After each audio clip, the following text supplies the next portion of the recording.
Big Brother Kosova vazhdon të jetë një hapësirë ku opinionet, ndjenjat dhe perceptimet për njerëzit marrin formë të qartë përpara publikut.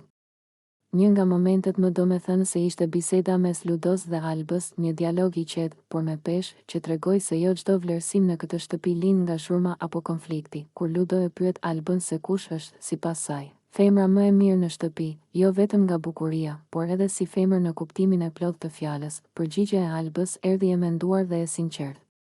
Për të, kjo figurë është Eliona. Jo për zërin e lartë, jo për dramat, por për mënyrën e saj të qenit, e dashur, e bukur. E qetë dhe e sinqertë, Alba e përshkruan Elionën si një vajzë që po kalon një fazë të rëndësishme të jetës, daljen nga adoleshenca dhe rritjen drejt pjekurisë. Ajo nuk e sheh këtë proces si dobësi, por si bukuri. Në një ambient ku presioni është i madh dhe ku shpesh kërkohet të jesh më i fortë se sa je në të vërtetë, Eliona zgjedh të jetë vetvetja.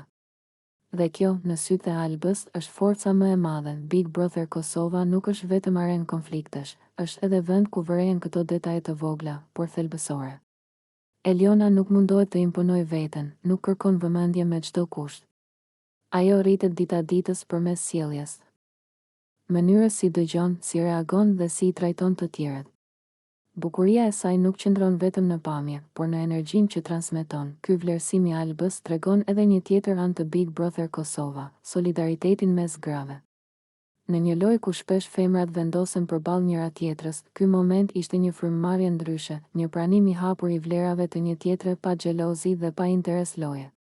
Ishte një mendim i thënë me zemër, jo për strategji. Publiku, duke ndjekur këto biseda, fillon të kuptojë se fituesi i vërtet nuk është gjithmonë ai që bën më shumë shurmë.